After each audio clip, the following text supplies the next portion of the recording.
नमस्कार, स्वागत है आपका 4 टीवी न्यूज पर। मैं हूं आपके साथ जो इस बुलेटिन की शुरुआत करते हैं। देहरादून से खबर सामने आ रही है, जहां उत्तराखंड के मुख्यमंत्री पुष्कर सिंह धामी ने भ्रष्टाचार और लापरवाही पर सख्त रुख अपनाया है और उन्होंने स्पष्ट किया कि कोई भी अधिकारी या कर्मचारी जो अपने दायित्वों और कर्तव्यों के प्रति लापरवाही करता है या भ्रष्टाचार में लिप्त पाया जाता है, उसे बख्शा नहीं जाएगा।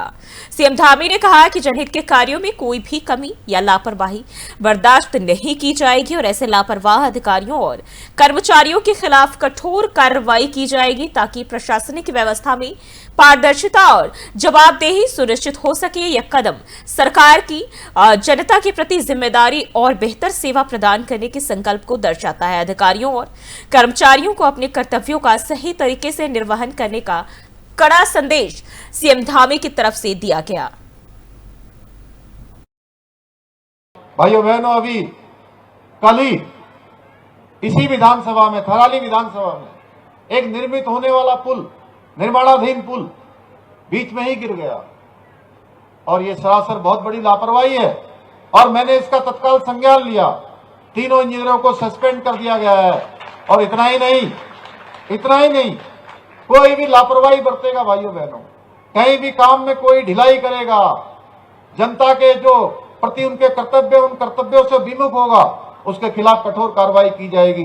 जहां तीनों इंजीनियरों को सस्पेंड किया गया है, वहीं ये जनता का पैसा है, जनता की गाड़ी खून कमाई से लगने वाला ये पैसा है जो विकास के काम आता है। भाइयों बहनों, हमने यह भी तय किया है कि ये जो पैसे की बर्बादी हुई है बीच में निर्माणाधीन होते हुए, इसकी भरपाई भी उसी ठेकेदार से की जाएगी जो ठेकेदार वहां पर जो है इस निर्माणाधीन पुल का। भाइयों बहनों, और देहरादून के रायपुर ब्लॉक के ग्राम पाववाला सोड़ा में केंद्रीय कृषि एवं किसान कल्याण मंत्री शिवराज सिंह चौहान ने किसान चौपाल में हिस्सा लिया। इस दौरान मंत्री ने किसानों से उनकी खेती से जुड़ी समस्याओं और सुझावों पर बातचीत की।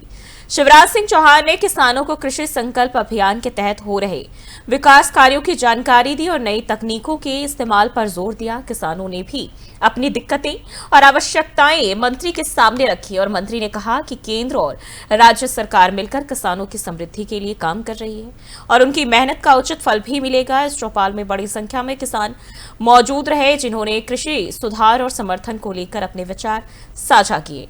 यह किसान चौपाल क्षेत्र में कृषि विकास और किसानों की भागीदारी को बढ़ावा देने के लिए बेहद महत्वपूर्ण कदम माना जा रहा है।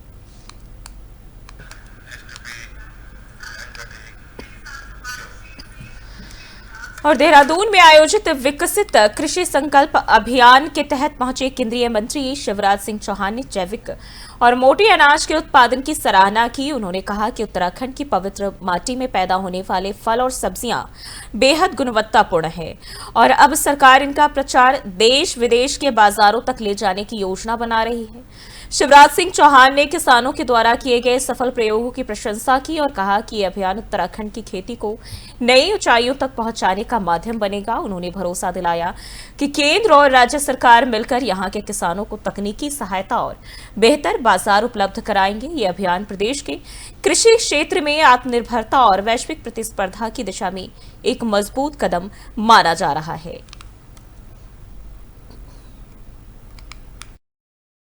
ऑर्गेनिक उत्पाद, मोटा अनाज सचमुच में अद्भुत है। आज कई किसानों ने अपने सफल प्रयोग इस अभियान के बीच बताए हैं।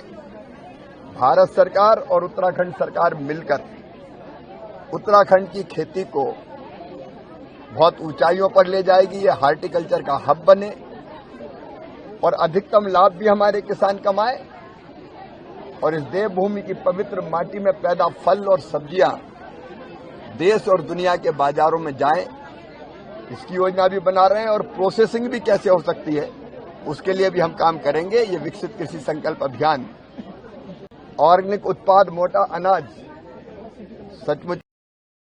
और देहरादून में केंद्रीय मंत्री शिवराज सिंह चौहान ने जैविक उत्पादों और मोटा अनाज की खूबियों की प्रशंसा की, जिसमें उन्होंने कहा कि कई किसानों ने विकसित कृषि संकल्प अभियान के दौरान अपने सफल प्रयोग साझा किए, जो वास्तव में प्रेरणादायक है।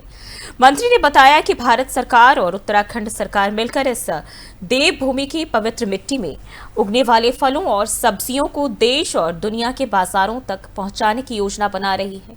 उन्होंने जोर देकर कहा कि अभियान उत्तराखंड की खेती को नई ऊंचाइयों पर ले जाएगा। शिवराज सिंह चौहान ने कृषि विकास के इस अभियान को किसान हितैषी बताया और कहा कि सरकार किसानों की समृद्धि के लिए निरंतर प्रयासरत है और ये पहल कृषि क्षेत्र में नई संभावनाओं को जन्म दे रही है।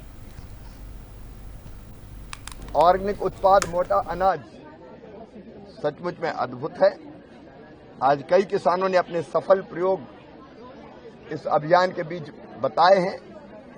भारत सरकार और उत्तराखंड सरकार मिलकर उत्तराखंड की खेती को बहुत ऊंचाइयों पर ले जाएगी। ये हार्टिकल्चर का हब बने और अधिकतम लाभ भी हमारे किसान कमाए और इस देवभूमि की पवित्र माटी में पैदा फल और सब्जियां देश और दुनिया के बाजारों में जाएं, इसकी योजना भी बना रहे हैं और प्रोसेसिंग भी कैसे हो सकती है उसके लिए। और देहरादून में बीजेपी नेता रोहित नेगी की हत्या के मामले में बड़ी सफलता मिली है। पुलिस ने इस हत्याकांड में शामिल 2 मुख्य बदमाशों को मुठभेड़ के बाद गिरफ्तार कर लिया है। दोनों को गोली लगने के बाद घायल अवस्था में ऋषिकेश एम्स में भर्ती कराया गया। देहरादून के एसएसपी अजय सिंह ने बताया कि मुठभेड़ उत्तर प्रदेश के मुजफ्फरनगर और उत्तराखंड के मंगलौर सीमा पर गुरुवार देर रात हुई। पुलिस को लंबे समय से इन बदमाशों की तलाश थी, जो 3 जून को पीपल चौक मांडूवाला में भाजपा नेता रोहित नेगी की गोली मारकर हत्या कर फरार हो गए थे। और पुलिस ने बताया कि मुठभेड़ में बदमाशों ने भागने की कोशिश की, लेकिन पुलिस की जवाबी कार्रवाई में दोनों घायल हो गए और मामले की जांच जारी है और अन्य संभावित आरोपियों की भी तलाश की जा रही है। देखिए 2 जून की रात्रि में जो है श्री रोहित नेगी जी अपने कुछ दोस्तों के साथ आ रहे थे। घर से पहले वहां पर 2 बाइक सवार जो बदमाश थे उनके द्वारा फायर किया गया था, जिससे में अस्पताल ले जाने के बाद उनकी मृत्यु हो गई थी। और इसके बाद जब पूछताछ से पता चला, इसमें 2 लोग के नाम प्रकाश में आए थे, जिसमें एक का नाम अजहर है और एक का नाम सिकंदर है। और ये पता चला था कि ये पूर्व में भी जानते थे और इनके द्वारा कुछ हॉट टॉक होने के बाद चैलेंज के रूप में उन पर फायर किया गया था। क्योंकि जैसे ये बात दोनों लोग के नाम प्रकाश में आए थे तो तत्काल इस पर डिफरेंट पुलिस टीम्स को बनाया गया था और विभिन्न स्थानों पर जहां उसके जानने वाले हैं या परिजन रहते हैं या जो भी छुपने के स्थान हो सकते हैं, उस पर लगातार हमारी टीम जो है प्रयास कर रही थी, दबिश दे रही थी। बट ये इनके द्वारा कोई भी फोन और कोई भी चीज इस्तेमाल न करके अपने गोपनीय रूप से विभिन्न स्थानों पर जाने की बात पता चली थी। इस पर हमारी टीम गाजियाबाद, मुजफ्फरनगर और खासकर कलियर और रुड़की क्षेत्र में भी पता चला था कि बीच बीच में उनका 1-2 घंटे आना जाना पता चला था। और कल जो है देर सायं जो एक पुख्ता सूचना के आधार पर कि ये फिर से कलियर या अन्य क्षेत्र में जा सकते हैं, इसके आधार पर पुलिस टीम द्वारा जो है मंगलौर और पुरकाजी के आसपास जो है विभिन्न टीमों ने वहां पर अपनी नाकेबंदी चेकिंग प्रारंभ की थी। और एक सूचना के आधार पर जब संदिग्ध मोटरसाइकिल को रोका गया था तो इसमें 2 बदमाश जो आइडेंटिफाइड थे ये और कोटद्वार के हेमकुंड साहिब क्षेत्र में मौसम में लगातार बदलाव देखने को मिल रहा है। भारी बर्फबारी भी हो रही है और इस कठिन परिस्थितियों में एसडीआरएफ के जवान यात्रियों की सुरक्षा और मदद के लिए हर वक्त मुस्तैद हैं। वे बर्फबारी और खतरनाक मौसम के बीच फंसे यात्रियों को सुरक्षित निकालने में लगे हैं। इस दौरान उदयपुर सैनिक सेवा परिषद के अध्यक्ष ने सरकार से मांग की है कि एसडीआरएफ के जवानों को बेहतर और अतिरिक्त सुविधाओं से लैस किया जाए, ताकि वे ऐसे कठिन हालात में और भी प्रभावी ढंग से कार्य कर सके। इस मांग का मकसद जवानों की सुरक्षा और उनके काम को बेहतर बनाना है। एसडीआरएफ की इस मदद से यात्रियों में राहत की भावना देखने को मिली और बचाव कार्य की बात करें वो भी लगातार जारी है।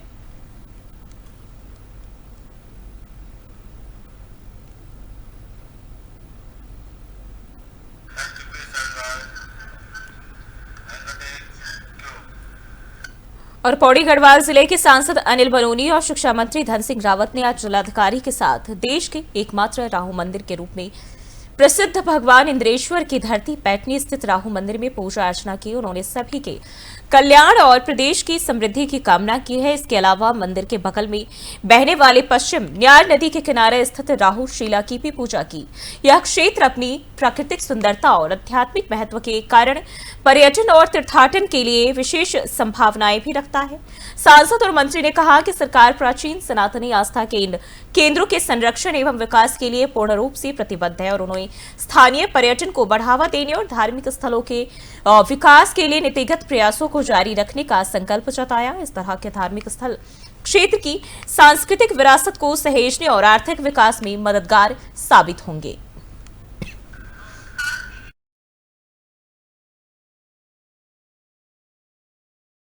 उत्तराखंड के चमोली जिले में निर्माणाधीन पुल ढहने के मामले में बड़ी कार्रवाई देखने को मिली है। थराली क्षेत्र में पीडब्ल्यूडी के द्वारा बनाए जा रहे वैली ब्रिज के अचानक ढह जाने के बाद मुख्यमंत्री पुष्कर सिंह धामी के निर्देश पर विभाग के 3 अभियंताओं को निलंबित कर दिया गया है। करीब 2 करोड़ 80 लाख रुपए की लागत से बन रहे इस पुल का निर्माण कार्य जो है महज 2 महीने पहले ही शुरू हुआ था, लेकिन जैसे ही मजदूरों ने सपोर्ट और वर्थ हटाया, पूरा पुल नदी में गिर गया। और इस मामले पर प्रतिक्रिया देते हुए पीडब्ल्यूडी के एचओडी राजेश कुमार शर्मा ने कहा कि निर्माण कार्य में गंभीर लापरवाही बरती गई थी और इसलिए 3 अभियंताओं को निलंबित कर जांच शुरू की गई है। एक्चुअली एक वहाँ प्राणमती नदी है, प्राणमती नदी पर एक हम बैली ब्रिज इंस्टॉल उसको इरेक्ट कर रहे थे। तो बैली ब्रिज ऑलमोस्ट हमारा दोनों एंड पर आ गया था। तो उसमें जैसे 40 क्रॉस गर्डर जिसको टेंसम हम लोग कहते हैं, टेंसम लगने थे, 20 टेंसम लगाए गए थे। और उस समय थोड़ा सा लापरवाही ये हुई कि बिना पूरे टेंसम लगाए हुए उन्होंने वहाँ से जो वीटी सब। पौड़ी में स्वास्थ्य मंत्री डॉक्टर धन सिंह रावत ने आज गुरुवार को पौड़ी जिला चिकित्सालय में 50 लाख रुपए की लागत से बनने जा रही इंटीग्रेटेड पब्लिक हेल्थ लैब का शिलान्यास किया और उन्होंने बताया कि जल्द जिला चिकित्सालय में 25 करोड़ रुपए की लागत से क्रिटिकल केयर ब्लॉक का भी निर्माण करवाया जाएगा। डॉक्टर धन सिंह रावत ने मीडिया से बातचीत करते हुए बताया कि जिला चिकित्सालय पौड़ी में स्वास्थ्य सुविधाओं को और अधिक बेहतर बनाने के लिए सरकार निरंतर प्रयास कर रही है। अधिकांश बीमारियों के चिकित्सक यहां नियमित रूप से तैनात है। भविष्य में चिकित्सकों की संख्या बढ़ाने का कार्य भी किया जाएगा।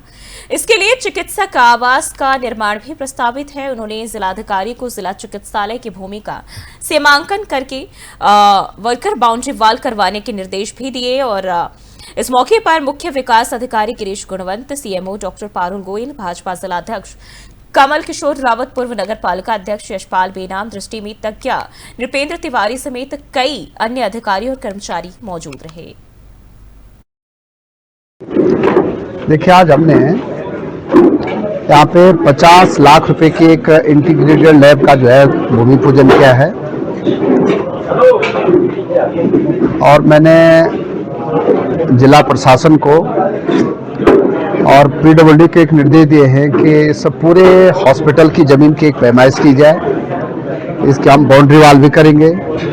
एक यहाँ पे 25 करोड़ रुपए की लागत से एक क्रिटिकल केयर ब्लॉक भी हम यहाँ पे देंगे, डॉक्टरों के लिए आवास भी देंगे और यहाँ पे जो तीमरदार है हमारे, उनके लिए रहने की व्यवस्था भी की जाएगी।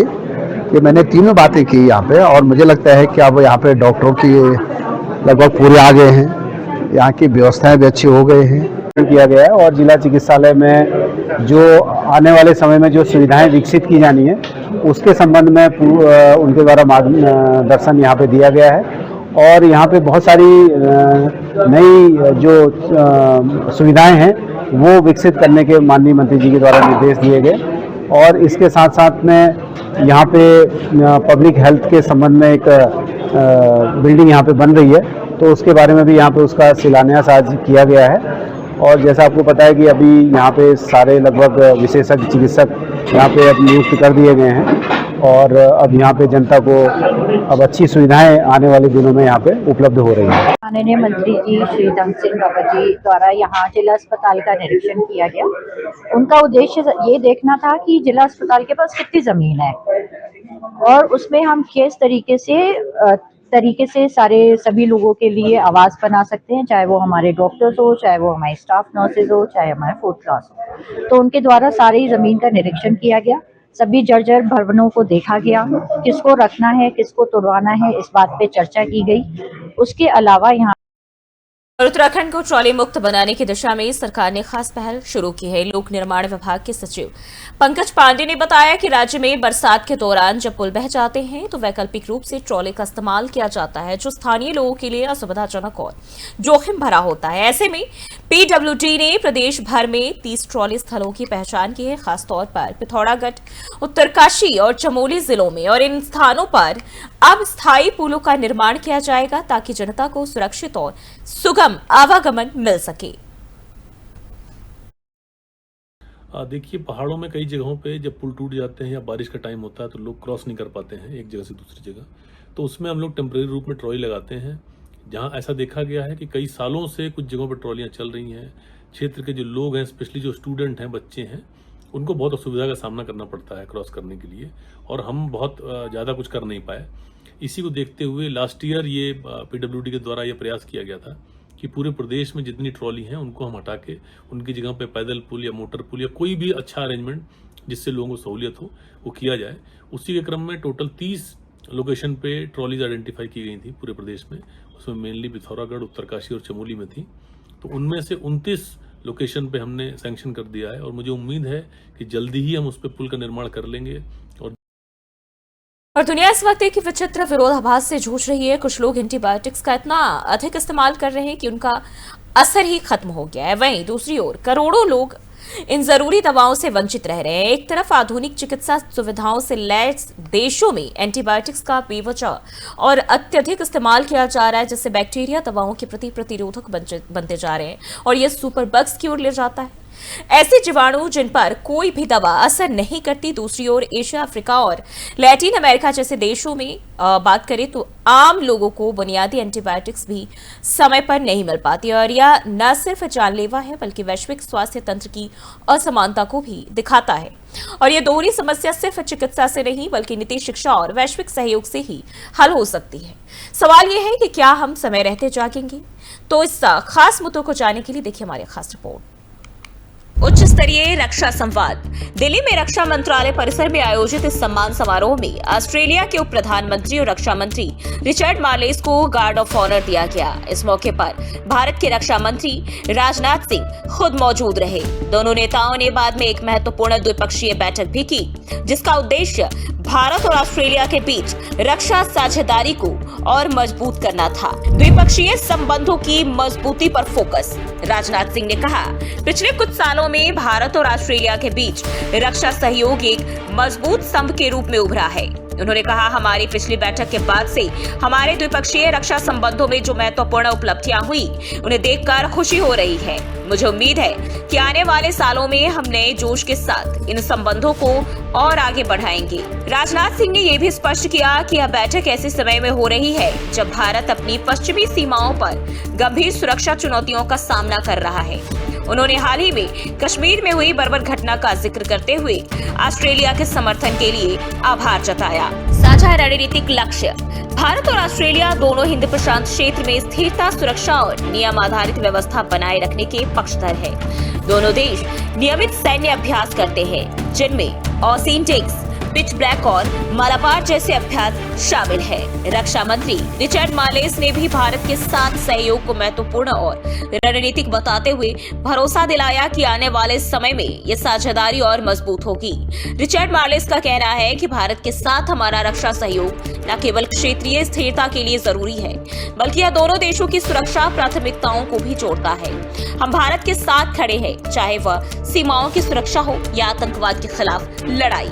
सामरिक समीकरण और भविष्य की दिशा। भारत और ऑस्ट्रेलिया के बीच संबंध अब केवल व्यापार, शिक्षा या खेल तक सीमित नहीं रहे हैं। हाल के सालों में यह साझेदारी एक नई दिशा में बढ़ी है। सामरिक और रणनीतिक सहयोग की दिशा में दोनों देशों के बीच रक्षा और सुरक्षा के मोर्चे पर बढ़ती नजदीकियां इस बात का संकेत है कि हिंद प्रशांत क्षेत्र में स्थिरता और संतुलन बनाए रखने के लिए ये गठजोड़ कितना अहम हो गया है। चीन की बढ़ती आक्रामकता और विस्तारवादी नीति के बीच भारत और ऑस्ट्रेलिया की सक्रियता क्वाड जैसे बहुपक्षीय मंचों पर भी देखी जा सकती है। यह केवल कूटनीतिक समर्थन नहीं बल्कि साझा सैन्य अभ्यास, सूचना साझाकरण और समुद्री सुरक्षा जैसे मुद्दों में व्यावहारिक सहयोग तक पहुंच चुका है। सामरिक दृष्टि से यह गठबंधन न सिर्फ दोनों देशों की सुरक्षा को मजबूत करता है, बल्कि क्षेत्रीय और वैश्विक संतुलन बनाए रखने में भी महत्वपूर्ण भूमिका निभाता है। निष्कर्ष और आगे का रास्ता। भारत और ऑस्ट्रेलिया की यह उच्च स्तरीय बैठक सिर्फ दो नेताओं के बीच संवाद नहीं, बल्कि यह एक संदेश थी, एक साझा प्रतिबद्धता की, एक साझा विजन की। आने वाले सालों में यह साझेदारी रणनीतिक साझेदारी से रक्षा गठबंधन की ओर अग्रसर हो सकती है। और सवाल यही है कि क्या भारत और ऑस्ट्रेलिया के बीच रणनीतिक साझेदारी अब सिर्फ कागजों तक सीमित नहीं है। दिल्ली में आयोजित उच्च स्तरीय बैठक में यह साफ दिखा कि दोनों देश रक्षा और सुरक्षा के मोर्चे पर कदम से कदम मिलाकर चलने को तैयार है। ऑस्ट्रेलिया के उप प्रधानमंत्री और रक्षा मंत्री जॉन मालेस की भारत यात्रा के दौरान द्विपक्षीय रक्षा सहयोग को मजबूती देने पर जोर दिया गया। देखिए रिपोर्ट। एंटीबायोटिक्स और उनका महत्व। एंटीबायोटिक्स वो दवाएं हैं जो बैक्टीरिया जनित संक्रमणों को खत्म करती है। जब पेनिसिलिन जैसी पहली एंटीबायोटिक आई थी तो इससे चिकित्सा विज्ञान की क्रांति कहा गया, लेकिन आज वही एंटीबायोटिक्स अपनी प्रभावशीलता खो रही है और वजह है इनका अत्यधिक और अनियंत्रित इस्तेमाल। समस्या का पहला पक्ष अति प्रयोग और सुपर बग्स का खतरा। विकसित और कुछ विकासशील देशों में एंटीबायोटिक्स का उपयोग सामान्य सर्दी जुकाम जैसे वायरल संक्रमणों में भी किया जाता है, जहां ये असर नहीं करती। नतीजा ये होता है कि बैक्टीरिया धीरे धीरे इन दवाओं के प्रति अपनी प्रतिरोधक क्षमता विकसित कर लेते हैं। इससे सुपर बग्स का जन्म होता है, ऐसे एंटीबैक्टीरिया जिन पर कोई दवा काम नहीं करती। WHO की भूमिका। विश्व स्वास्थ्य संगठन यानी WHO पहले ही चेतावनी दे चुका है कि अगर यह स्थिति रही तो 2050 तक एंटीबायोटिक प्रतिरोध के कारण हर साल 1 करोड़ से ज्यादा लोगों की मौत हो सकती है। समस्या का दूसरा पक्ष जरूरतमंदों को एंटीबायोटिक्स ना मिलना। वही दुनिया के कई निम्न और मध्यम आय वाले देशों में एंटीबायोटिक्स का ना मिलना एक बड़ी चुनौती बनी हुई है। यहाँ लोग साधारण संक्रमणों से भी अपनी जान गंवा रहे हैं, क्योंकि ये दवाएं स्थानीय स्वास्थ्य केंद्रों में उपलब्ध नहीं है या फिर उनकी कीमत इतनी अधिक है कि आम आदमी उन्हें खरीद ही नहीं सकता। स्वास्थ्य सेवाओं का जरूरतमंद तक न पहुंचना, आपूर्ति में खामियां और सरकारी नीतियों की कमी इस संकट को और गहरा बना देती है। इसका नतीजा ये होता है कि लाखों लोगों के लिए इलाज का एक बुनियादी अधिकार भी एक दूर का सपना बनकर रह गया है। अगर केवल भारत की बात करें तो केवल भारत में ही CRGN संक्रमण के सबसे अधिक मामले थे और इसके इलाज के लिए भी एंटीबायोटिक दवाओं के 80% कोर्स खरीदे गए, लेकिन फिर भी भारत सिर्फ 7.8% लोगों का ही इलाज कर सका। एंटीबायोटिक्स के पूरे कोर्स का मतलब वह दवाइयों का पूरा सेट है जो एक मरीज को संक्रमण को पूरी तरह ठीक करने के लिए एक निश्चित अवधि तक लेना होता है। विशेषज्ञों की राय, यह एक गंभीर विरोधाभास। डॉक्टर और स्वास्थ्य नीति विशेषज्ञ इसे एक सार्वजनिक स्वास्थ्य संकट मानते हैं। दिल्ली स्थित एक वरिष्ठ संक्रामक रोग विशेषज्ञ डॉक्टर सविता मेहरा कहती है, हम 2 विपरीत संकटों का सामना कर रहे हैं। अमीर देशों में दवाओं का दुरुपयोग और गरीब देशों में उसका न मिलना। यह असमानता वैश्विक स्वास्थ्य सुरक्षा के लिए खतरा है। GARDP की रिपोर्ट। गैर लाभकारी संस्था global antibiotic research and development partnership ने हाल ही में 8 निम्न और मध्यम आय वाले देशों में लगभग 15 लाख कार्बापेनम प्रतिरोधी ग्राम नेगेटिव संक्रमणों का अध्ययन किया। इस रिपोर्ट में बताया गया कि अधिकांश मरीजों को सही एंटीबायोटिक समय पर नहीं मिल पाई, जिससे संक्रमण बढ़ा और मौत हो गई। रिपोर्ट के मुताबिक एंटीबायोटिक का समय पर न मिलना और दवाओं की कीमतें इनके प्रमुख कारण बताए जा रहे हैं। संभावित समाधान। सभी देशों को एंटीबायोटिक के सही और जिम्मेदार उपयोग को बढ़ावा देने के लिए विशेष प्रशिक्षण कार्यक्रम अपनाने चाहिए। ऐसे कार्यक्रम डॉक्टरों, दवाई दुकानदारों और अन्य स्वास्थ्य कर्मियों को एंटीबायोटिक्स को सोच समझकर प्रयोग के बारे में जागरूक और प्रशिक्षित करते हैं। इससे दवाओं के अनावश्यक और गलत इस्तेमाल को रोका जा सकता है, जो प्रतिरोधक क्षमता बढ़ने का मुख्य कारण है। इसके अलावा यह प्रशिक्षण मरीजों को सही जानकारी देने में भी मदद करता है, ताकि वे दवाओं का गलत इस्तेमाल ना करें। और इस तरह के प्रयासों से एंटीबायोटिक प्रतिरोध की समस्या को काफी हद तक नियंत्रित किया जा सकता है। इसके साथ ही वैश्विक आपूर्ति तंत्र को मजबूत करना होगा और WHO के साथ अन्य अंतर्राष्ट्रीय संस्थानों को सहयोग कर कम आय वाले देशों में दवाओं की सुगम उपलब्धता सुनिश्चित करनी चाहिए। इसके साथ ही नए एंटीबायोटिक्स की खोज के लिए फंडिंग और अनुसंधान को प्राथमिकता दी जानी चाहिए और जनता को ये भी सिखाने की जरूरत है कि एंटीबायोटिक्स का इस्तेमाल डॉक्टर की सलाह से ही करें। दुनिया को एक साथ मिलकर इस विरोधाभास से निपटना होगा, न सिर्फ सुपर बग्स से लड़ने के लिए बल्कि यह सुनिश्चित करने के लिए भी कि हर व्यक्ति को जीवन रक्षक दवाएं समय पर मिल सके। यह सिर्फ चिकित्सा का मुद्दा नहीं बल्कि समाज के लिए न्याय और विश्व को इसका लाभ मिल सके। इसका एंटीबायोटिक्स और उनका महत्व। एंटीबायोटिक्स वो दवाएं हैं जो बैक्टीरिया जनित संक्रमणों को खत्म करती है, जब पेनिसिलिन जैसी पहली। हाल के इस बुलेटिन बस इतना ही। देश और दुनिया की तमाम खबरों के लिए देखते रहिए 4 TV न्यूज।